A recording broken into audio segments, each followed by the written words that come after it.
You're right, guys. Shay here. Only about hope you guys are well. So I'd like to be joined today by Joe Nuttall of the 20 Yards podcast. Joe, how you doing? Yeah, I'm not too bad, thanks. Thanks for having me on. Oh, good to have you back. It's been a while since I did actually It a live has. stream. So yeah, it's good to get back into the swing of things. Today, me and Joe are going to be talking all things white ball cricket regarding England and Australia. We've got the three T20 match series starting tomorrow down in Southampton. We've got the back to back. We've got the 4th, the 6th, and the 8th of September, and then we go up north to Joe's neck of the woods in Manchester. Yeah, back to Old Trafford for the 3 ODIs, which starts on the 11th, the 13th, and culminating on the 16th. So it's a short tour. It's a 6 match over 12 days. That's it, really. So the game's coming thick and fast, just as we like it as England fans, cricket fans, aren't we? So looking forward to it. Obviously, with Australia coming as well. Always extra spice, isn't it? Trying to get one of the old enemy. Anyway, so yeah, I'll just start with the squads here, Joe. We'll start with that. With England first. I just want to go through. Well, first of all, the T20 squad, and then just get your kind of thoughts on that before we head over to the ODI squad. So I'll just quickly read them out. We've got Owen Morgan, Moeen Ali, Joffa Archer, Johnny Bairstow, Tom Banton, Sam Billings, Josh Butler, Sam Curran, Tom Curran, Joe Denley, Chris Jordan, David Milan, Adil Rashid, Morton Wood, reserves, Liam Livingston, and Sakib Mahmood. That's the T20 squad. Just your thoughts on it, really. I know what's been quite well documented, especially regarding Joe Root not being selected. Obviously, he's gone and shown his quality for Yorkshire and Vitality Blast. What is your kind of thoughts on this, Joe? Anyone else maybe? I mean, we'll get to David Williams sure at some point. We have to, don't we, really? When we maybe go into, you can discuss him now or a bit later, but what were your thoughts when the squad was announced? I guess, like I say, the biggest omission from that squad is Joe Root.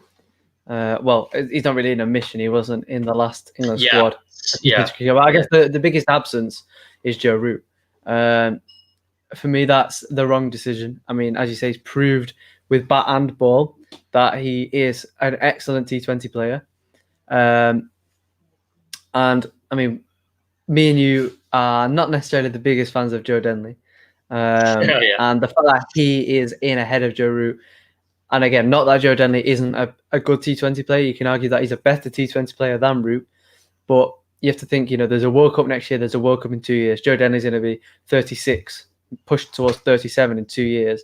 Joe Root's going to be like 31, 32 in 2 years.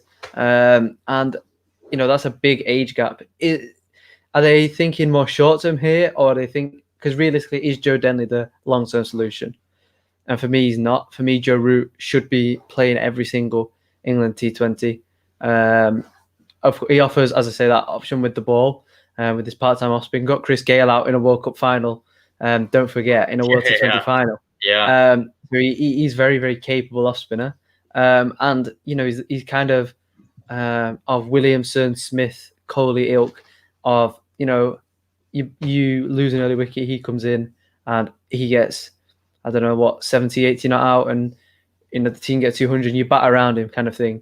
And for me, Joe Root should be playing every single T20. And it might be a situation where England actually have started really, really well with they've not lost a wicket inside the first 10 overs, and you move Joe Root down the order because you want to send in a more aggressive player.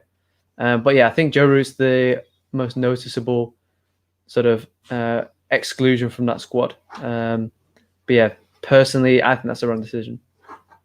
Yeah, I think a lot of people, I would agree with you, Joe. I mean, me personally, I understand to a certain extent why they've not picked him. I mean, I think Owen Morgan said that he wouldn't make the first 11 currently, even without, Ben Stokes not being there currently as well in the setup.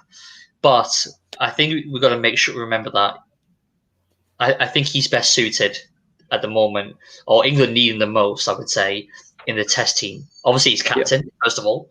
There's not a huge amount of options there for England in that top 6 at the test level. At white ball level, they've got an array of options. If you think about it, even looking now at the Vitality Blast, there's guys like Ben Dockett who's scoring runs for fun. Alex Hales, not even getting a sniff. Has been cascaded, for one better word. So he's even on the peripheral as far as I'm concerned. then you turn to guys like Colin Cadmore, who you've obviously interviewed. You got Ashley Sam Hain, played for England. Sam Hain, obviously, as well, who has got a fantastic average in list A cricket, almost 60. These guys are not even a part of reserves. Then you talk about people like Liam Livingstone, who is a reserve, obviously. Ben Stokes, he's away at the moment. England have so many options. Yeah. As in the white ball arena, that I understand to a certain extent why Joe Root has not been picked. Maybe it's time to get arrested. I would say get arrested ideally, but I guess he decides otherwise. He's gone away and done well for Yorkshire, and I'm sure because he wants to play all three formats for England. I'm a bit torn, to be honest. I don't mind either way. I don't feel like we haven't got Joe Root. If we lose a series against Australia in the T20s, I'm not going to say because Joe Root didn't play. I won't say that. It'll be for me. Australia probably the best side. Is there anyone else there in that squad you feel maybe doesn't deserve a place? I think Joe Denley, for me, is because he's got a white ball contract still. That was awarded a year ago. I think when new contracts are awarded, he'll be dropped from that. But that being said, is there anyone else, the guys that I mentioned there, Joe, who you think maybe are lucky to get in? I would highlight the Curran brothers. Yeah, I think Sam Curran probably is the one out of that list that strikes me the most as he's lucky to be in terms of the other talent around, in the country, really. But I really, really rate Sam Curran. I think he's a very versatile player. He's opened the batting in the IPL and scored runs. So he's obviously capable of doing that. He can open the bowling. He swings a white ball a fair way. I would say the thing that frustrates me the most, especially being a Lancashire fan, is the reserve players.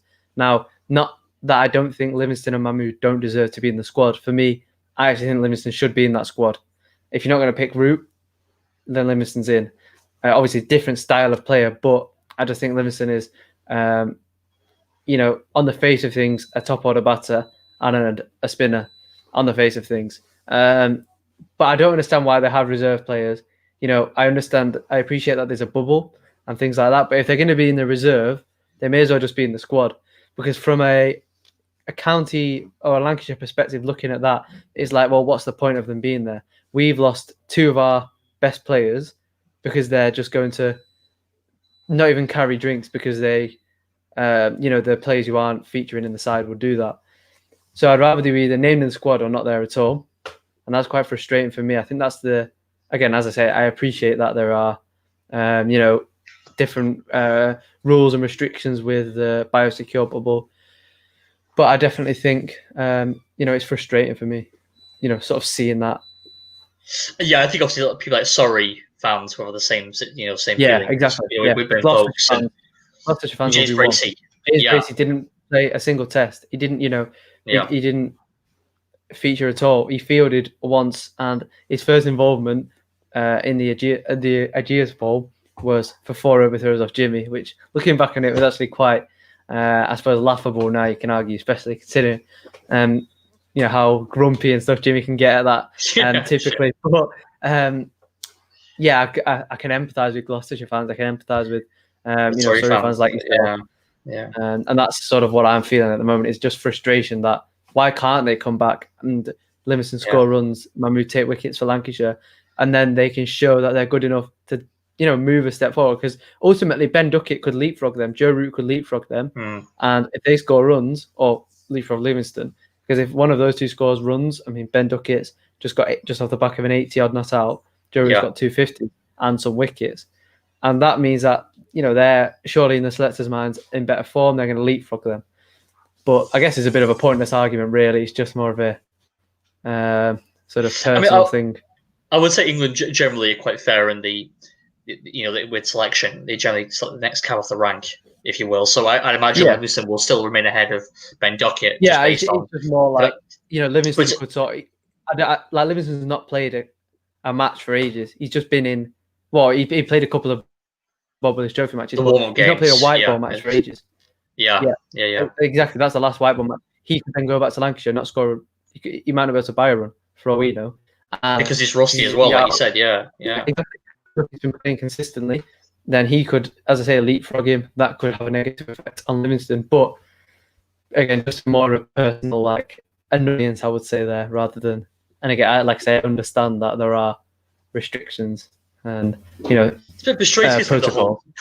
the COVID thing, because it seems like I'm not sure. I'm not completely understanding of the ruling here, because certain players, like, for example, Dan Lawrence, he was released, went to play for Essex in the Bob Willis Trophy. Jason Roy played as well in the Bob Willis Trophy. Sorry, but certain players have not been released. They could have gone. Like you said before, like for example, like James Bracey, he was a third team batsman. Jack Leach obviously as well. These people could have gone back and played for the counties in the Bob Willis Trophy, but weren't released. And I understand with obviously COVID, that was some test positive. They could bring some, one of the players in the bubble in, concussion substitute as well. But still, it was a bit confusing how they went about that. I felt some of the some of the selections there. But anyway, I think it's a valid point. It's that maybe Livingston should have made the squad outside. If he's going to be in the reserve squad, may as well just put him in the squad, because like in the last series, Jason Roy got injured, Livingston came into the squad. So just been in the squad, the way I see it. That's just, again, that might just be my personal opinion. People might disagree with me. People might think it's fine. I don't really know other people's feelings on that matter. Yeah, no, for sure. Well, hopefully, as anyone's watching currently, if you've got any comments as well, please feel free to come in the comment section. We'd love to get some questions from you guys. So,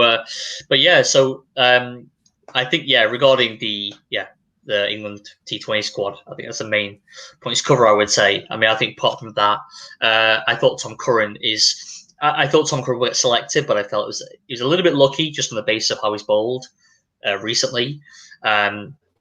Sam Curran, I disagree with you. I think that's where the David Willey question comes into it, because I don't see David Willey really as a T20 player, to be completely honest, but I do see him very much as a ODI player. And we'll get to that a little bit more later, but that's where I think you could question Sam Curran's inclusion in that squad more than even the T20.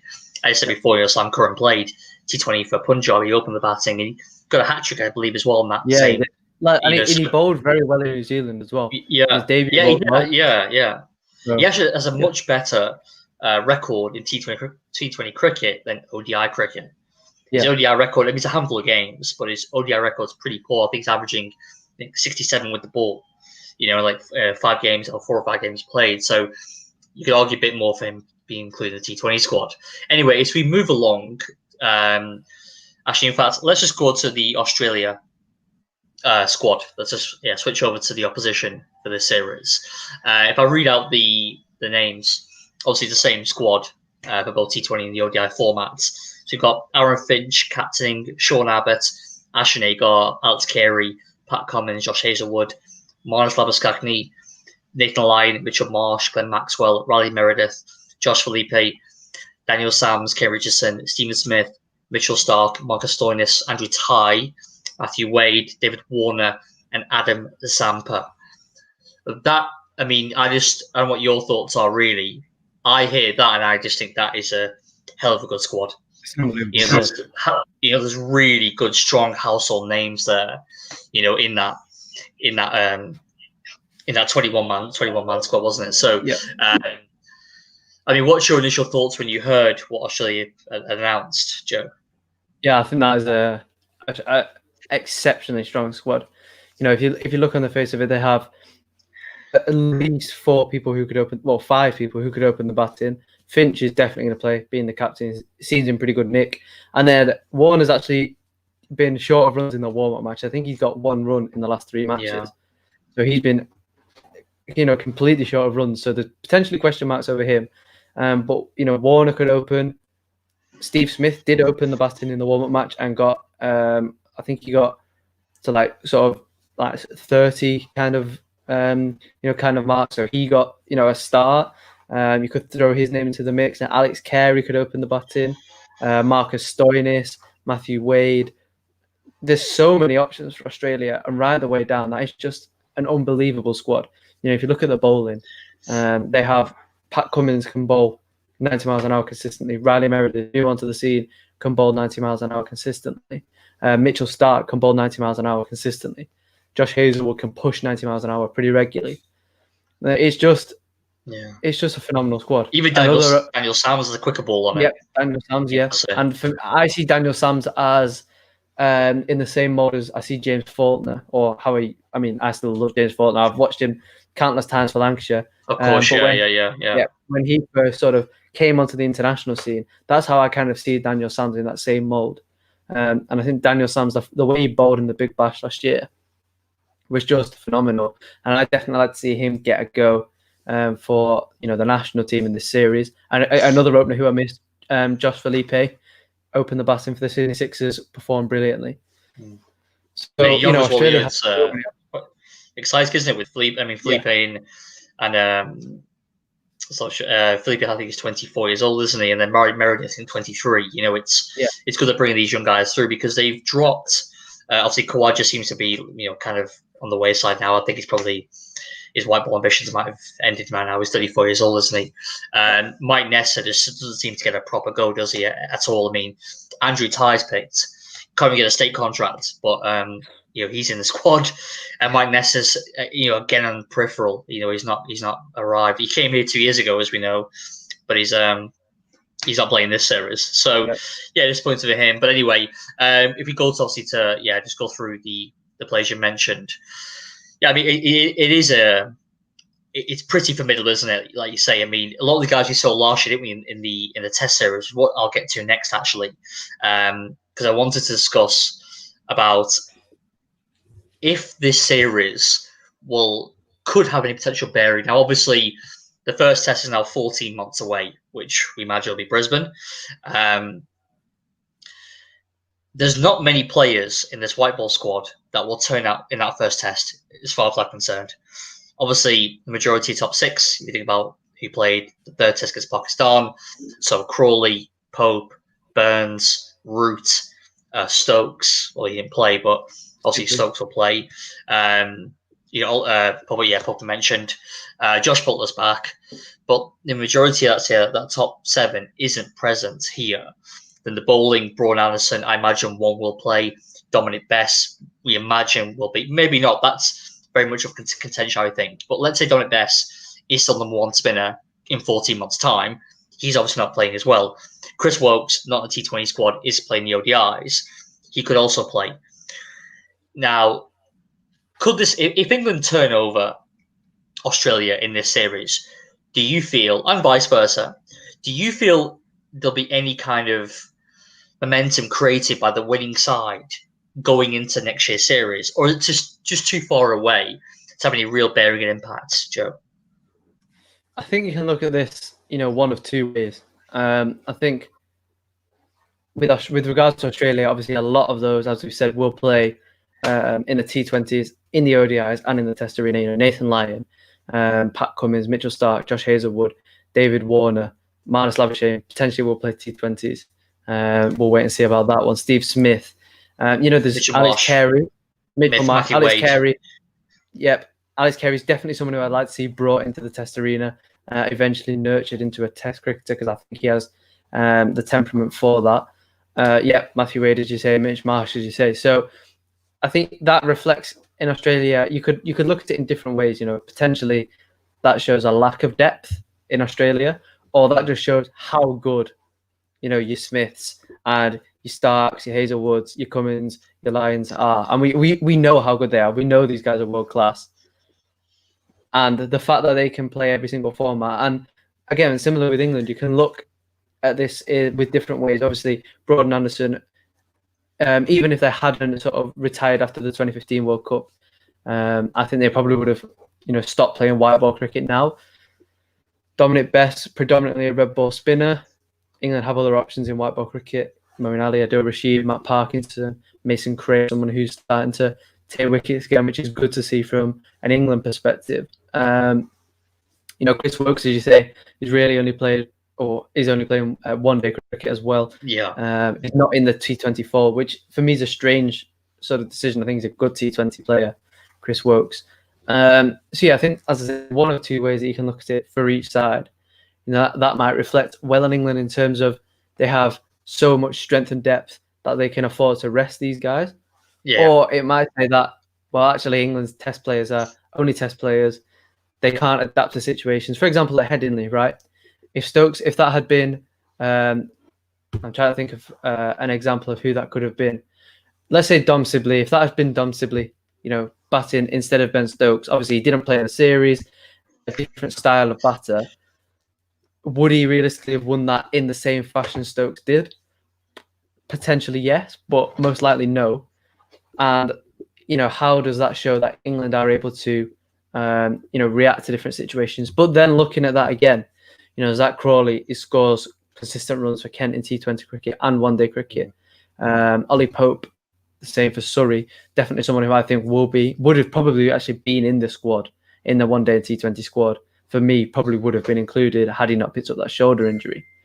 There's players throughout who are young and just maybe haven't got a chance in one international T20 cricket.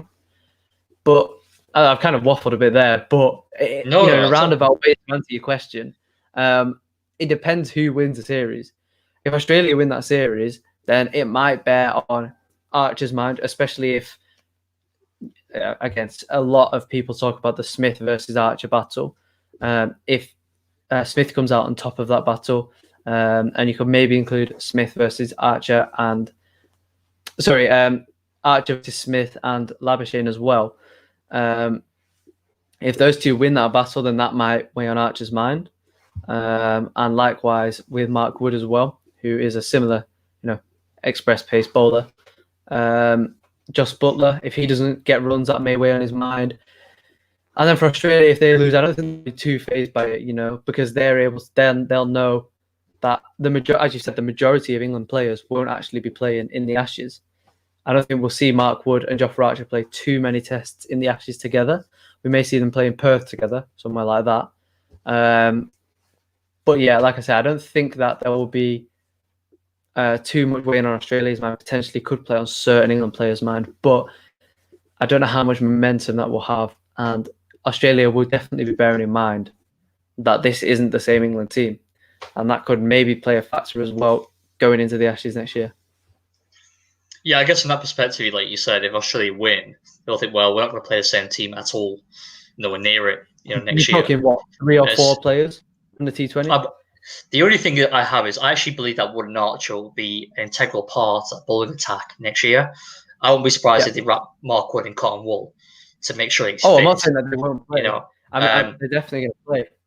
It's just I don't know how many tests together. Yeah, well, I think obviously it's a very tough tour, isn't it? It's big ground, hot weather. It's kind of quite an aggressive crowd as well. It's immensely fatiguing as well as physically tiring as well.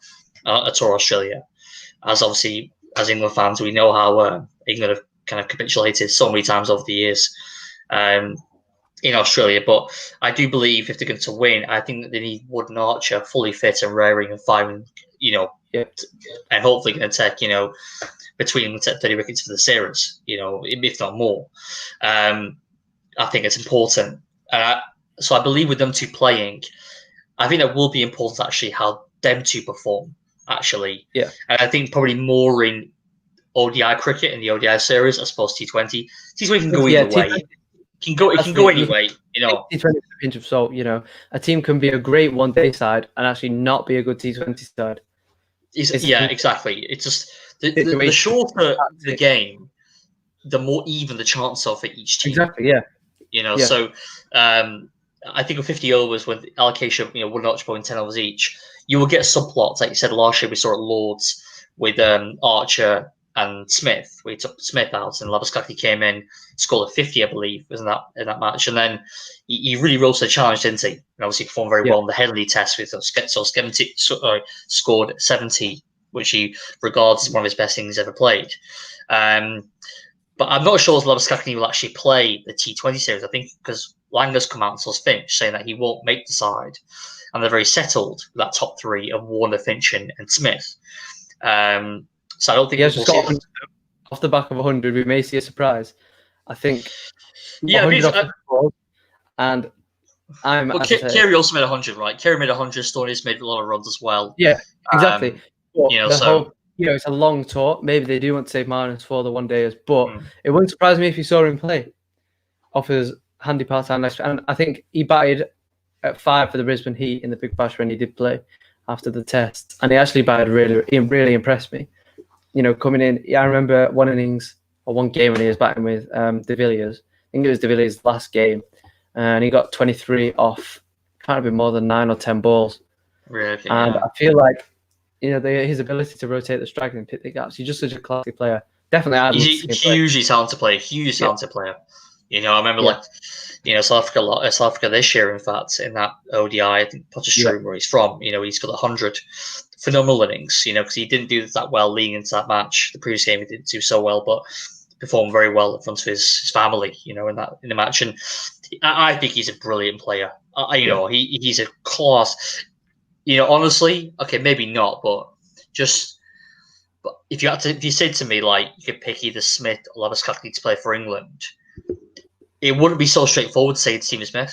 No, because Labuschagne is 5 years younger than Smith, and I think Labuschagne can go on and achieve similar feats as Stephen Smith. I really do. I think he's the next crop of the Fab Four, if you want to call it that, because he's born. Baba Azam's born in '94. So's Labuschagne. I'm trying to think of other players in the born in the mid '90s who are of a similar quality. I can't think right now, but Ollie Pope, but he's a little bit younger. He could go on to do kind of great things as well, like that. But I think Labuschagne is a wonderful player, and I think he's going to do a lot in this game, over the next 10 years. So I'll be interested to see how he performs, going into next year. But like I said, I think Wood and Archer, I'm just very interested to see how they perform, particularly those two guys, But anyway, I think it shapes to be a really good series. How do you think the pitch will play in Manchester in particular, Joe? Obviously, we had some high-scoring games in it in Pakistan series. Pretty high-scoring, I think the groundsmen at Old Trafford have done a phenomenal job. Manchester's been typically quite rainy, and it's been not the worst summer in terms of it's been quite dry this summer, but there's been quite a lot of rain at times when England were actually there. Unfortunately, we saw the first T20 get washed out, for example, against Pakistan. And I think the Old Trafford groundsmen always do a great job of preparing a good pitch. And I think that the pitches will be good batting tracks, but also offer stuff for the bowlers. In one-day international cricket, it will turn, and it'll be interesting to see who England will most likely, I would imagine, play two spinners. I think Rashid and Moeen Ali will both play. Moeen Ali, he's in good form with the bat for a start, and even if they don't want to bowl him so much, he's still there as an option. It'll be interesting to see who Australia play with regards to spinners. They have Adam Zampa, who is a great bowler. He's got Kohli out 7 times. In international cricket, which is incredible. And obviously Nathan Lyon is regarded as Australia's greatest off spinner ever, or widely regarded as that. Obviously Shane Warne's a bit further ahead as just general spin, but yes, I think spin will actually play quite a big part in this series.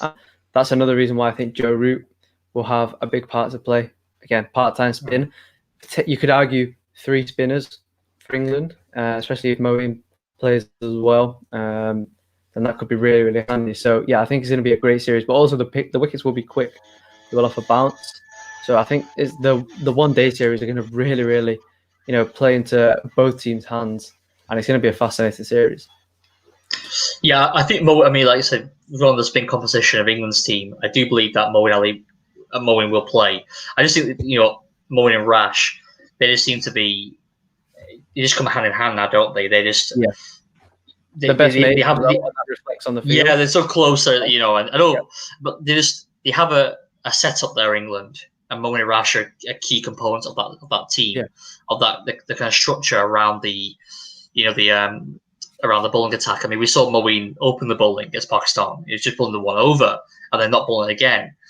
Whether that happens in Australia, we'll have to wait and see. It'd be interesting to see how Moeen plays, because I believe he's actually quite fragile right now. I know he smashed a 61 or 33, which is the timing could have been better, because I think his confidence going into the third T20 was shot. I think I think he pretty much said the same thing post match, that he's just not been enjoying the game as much as he used to. He wants to go back to being a kid again, just loving putting the England shirt on, or when he made his debut, to 2014. Like going back to the kind of feelings that he had. He felt like just going through the motions, he was saying. And I mean, he played some glorious shots against Pakistan. I mean, the shot off of Freedy, just wide of off stump, and just a straight drive over long off. Incredible. And, that was like what we see him play for Worcestershire, week in, week out. We haven't seen that kind of Moeen's turn up for England for a while. I was actually there in Durban back in February 14th, Valentine's Day, in fact. He smashed, I think it was 39 of like 13, 15 balls, something crazy. And he was destructive then. He might do the same thing now, but I hope we can do it, because if he's going to bat at 6, for me, that's a little bit too high, my opinion. But if he's going to bat 6, he's going to have to contribute with the ball. Sorry, with the bat as well as the ball. He's going to have to. Yeah, we've seen flashes of Moeen Ali. We have. But the best game that I've been to where Moeen Ali has, an England game where I've been to where Moeen Ali's flourished would be the World Cup game against Afghanistan at Old Trafford last year. And he came in when the score was, I can't remember what England were on. Oh, it was after Owen Morgan was out for that incredible innings where he hit the world record amount of 6s. Oh, and he hit 30 off 9 balls at the end. I think England were just shy of 400. And that was an incredible innings from someone who really hasn't kicked on as much as he would have liked in sort of recent times. But yeah, I mean, he's a great player, and I think he will, against the spin, it wouldn't surprise me, especially if Australia played 2 spinners, wouldn't surprise me if he batted a bit of the order, just because he is such a classy player of spin. He's a fantastic player of spin. But I think especially if they play, sorry. No, I was going to say against the seamers, he's definitely going to be more vulnerable, especially if Meredith gets a game. Then they could have potentially, could be facing Stark, Cummins and Meredith. And they could just be peppering his head with short balls, and that is unfortunately Moeen's vulnerability. Yeah, he's not science, isn't it? Yeah, acceptable to getting out with the short ball or to the short ball, and yeah, hopefully that's something he can patch up and improve on. But yeah, only time will tell, I guess.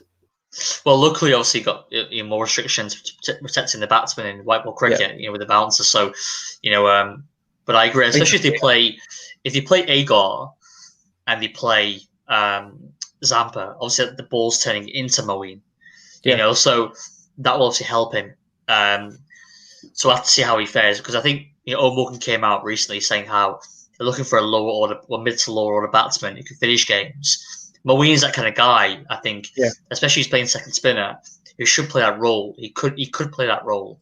It's whether he's got it in him anymore. I'm not sure, to be honest. I'm very interested to see how this series pans out for him, because it's Australia. Obviously, he's got a few demons there, like from last year in 17-18 series as well, Australia, where they really went after him. They really went after Moeen, as we know, and he was smashed out the park on various occasions there. Of course, those 5 tests, and I hope I feel like a bad series for him in this across 6 matches. It could. Well, I think we might be seeing the beginning of the end. Yeah. I think the issue that England have, they don't have a huge amount of similar replacements lined up. Liam Dawson's the only real one with some semblance of international experience, but he's not fit. Obviously, he's injured, isn't he, currently? There's no one I can see in Talty Blast. I'm looking, who can fill that spot. And unfortunately, he's not actually English. Nah, he's not got an English passport. I think he may be trying to get one, or register for one, similar to what Joffrey did. And that's Delray Rawlins, obviously Bermudan player. Yeah, from Sussex, a Bermudan player, and he has played international cricket for Bermuda. But he would actually be eligible to play for England eventually if he had an English passport, and maybe that's a route he wants to go down. Maybe it's not. I may be totally wrong. But if that is something that he maybe wants to explore, there may be a spot open for Delray in that side. Who knows? That's a long way off. It's going to take him time to get the passport. We'll see. But yeah, I'm not sure about Moeen. Hopefully he does score runs. I hope he does. And with the ball, he's not been super impressive to me recently. And I hope he does contribute with wickets, because, as you say, there aren't actually many more English or qualified players who have who play in a similar role to Moeen. Liam Dawson is obviously one, and then, as you say, I'm trying to think off the top of my head, and I can't really think. And Delray was the first person that sprang to mind, and then I was like, he's not actually got a British passport. He's Bermudan, which is frustrating, obviously. But maybe he will one day get a British passport. Who knows? But yeah, we'll see. Yeah, I think the opportunity arises for him, like like Archer, like Jordan. I think he'll Yeah, probably exactly. take it. Sure, Yeah, he's obviously they're his teammates as well at Sussex. he's a great player as well. So yeah, no, he's a good player. I think he's batting at 5 for Sussex, Yeah. 4 or 5. So he's similar kind of vein to Moeen Ali for Worcestershire. Just moving on here, Joe. We touched on it before, but I think we've got to discuss it in a little bit more detail, and that's the admission of David Willey. Alex Thompson. Okay, we've got Aaron here saying yes, that's actually a good shout, Alex Thompson. If any more you've got, Aaron, please feel free to put in the comment section. But yeah, so we move on to David Willey, obviously admission from the series. I think I've mentioned before. For me, I think it's been much more useful and player in the ODI squad as opposed to T20s. What were your thoughts, though, Joe? Did you kind of have some sympathy for Willey? Personally, I'm not a David Willey fan in international cricket. I think he's a brilliant. He's been a great servant for England. That fifer that he took against Ireland was a great spell of bowling, and he really breezed through the Ireland top order there. One thing I will say, 51 or 40 one thing I will say about ODI as well. Yeah, his batting goes under the radar. Yeah, and I think that's where in T20 cricket he could be more useful, maybe as more of a top order. But again, just adding to that list, he doesn't get into the side as a top order batter, not because he's not good, but because England have world beaters: Johnny Bairstow, Tom Banton, Josh Butler, Liam Livingstone, Jason Roy, Ben Duckett, Joe Root potentially in T20 cricket. Who knows? But yeah, David Willey is. I'm not sure how many more opportunities, and I think the main reason he played this summer was because of the situation. With sort of two sides going on or two games being played, in I can't get my words out here. Like 2 games being played within a short space of time or 2 different formats. I'm not sure how much more we'll see of David Willey in an England shirt. But yeah, I wouldn't write him off. I wouldn't write him off yet. He's the kind of person who will go back to Yorkshire, score a lot of runs. Like an example, another Yorkshire player, Gary Baldance in Test cricket, went away, scored a lot of runs, and then was brought back into the side. Unfortunately, didn't work out for him, in the second and third time. Similar to James Vince as well. I was thinking the same thing. Yeah, James Vince. Yeah. Unfortunately, again, doesn't work out for him, and then misses out. Maybe Dave Willey will be like that. Goes away, takes wickets, maybe scores a few runs down the lower order for Yorkshire, and then who knows? Maybe we'll see him in an English shirt again. But I'm not sure how many more games he will play for England. Yeah, I think the ship might have sailed, unfortunately, on David Willey. I think you can only, perform against the team you're up against. I appreciate it was Ireland, all due respect to Ireland, one of the strongest of nations that he performed against. That's 3 ODIs, but he performed exceptionally well across 3 matches. He wasn't so good in the death. I think it's fair to say he's not the most effective death bowler that England have, especially compared to someone like Saka Mahmood or Tom Curran or Chris Jordan, even for that matter. Or Chris Wokes at ODI level, but it's hot. He's performed admirably with a new ball, at home and away, and I felt like he's done well here, and he deserved an opportunity in that ODI squad in particular. I think Sam Curran being there, to me, that's just kind of it was a difficult for me to swallow, really, seeing him being picked over David Willey. I think Sam Curran could have picked for the T20s only, and then picked Willey, for the ODIs. I just feel like he's not going to get picked now off the back of those performances for Ireland. When will he get picked? Yeah, Because it would require a lot of injuries.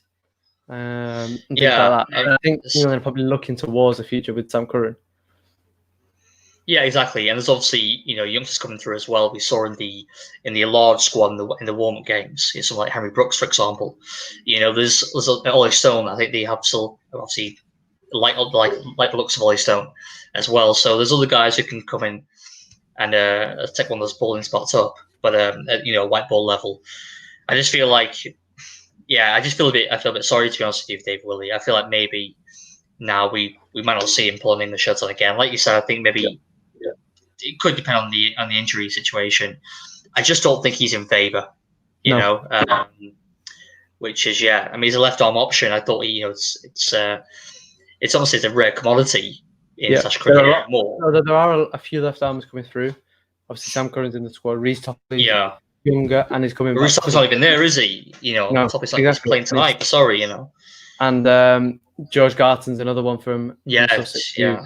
I would probably say in terms of who they would pick in the long term is ahead of David Willey, purely based on his age because he's a lot younger. So there are I've got a few more left armers coming through now than what they did have. He's batting at 7 as well for Sussex, isn't he? He's batting at 7. Yeah. George Garton. Exactly. You can give it a whack. Yeah. So, you know, that's someone as well could potentially fill those shoes of a lower middle order batsman. Yeah. Who can, win games at the end for England. But anyway, just think of anything else you want to go through before we wrap it up. I think that's pretty much it from me, to be honest, Joe. I think we covered the major talking points, discuss the pitch, obviously the opposition. I mean, I think we'll obviously wrap it up with your predictions. I have to say, kudos to you because you've got the Pakistan series absolutely spot on.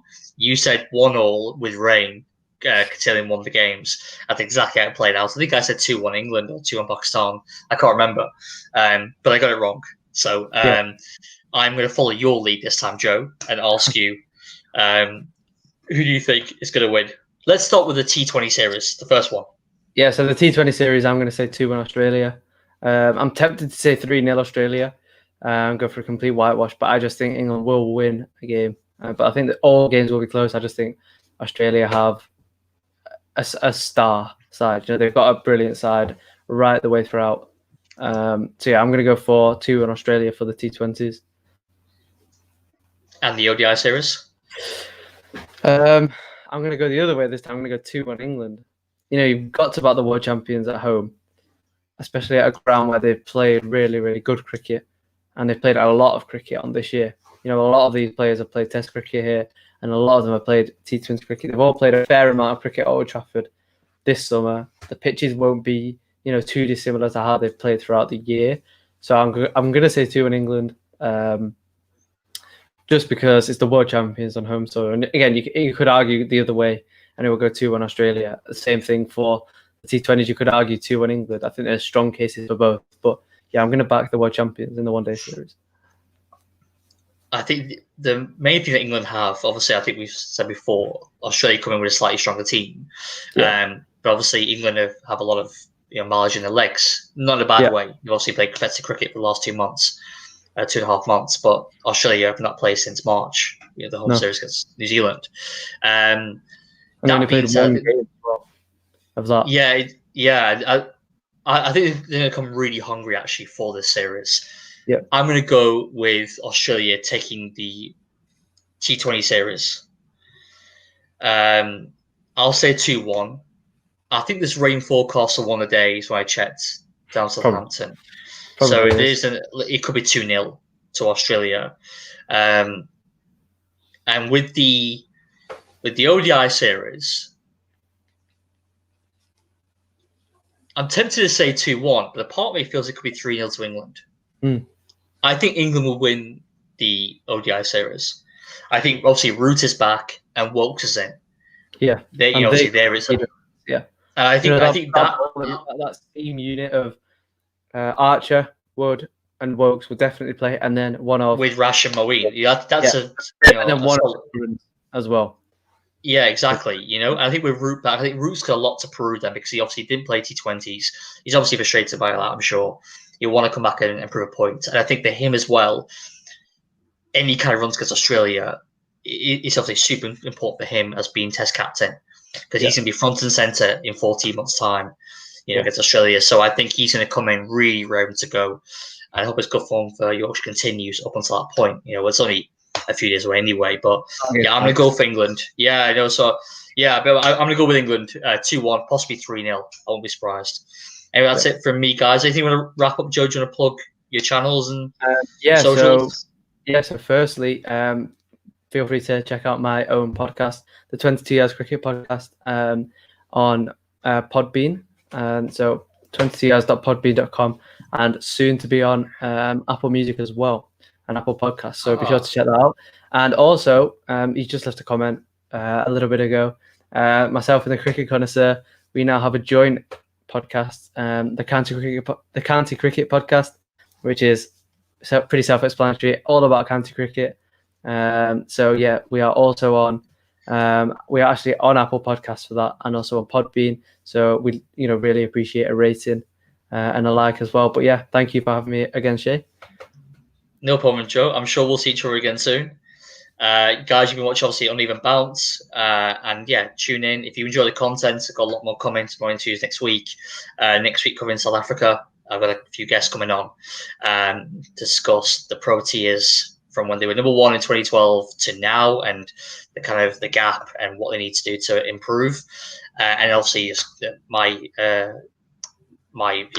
interviews and whatnot, and my videos as always. So yeah, do check them out, and hopefully we'll see you guys soon. All right, cheers.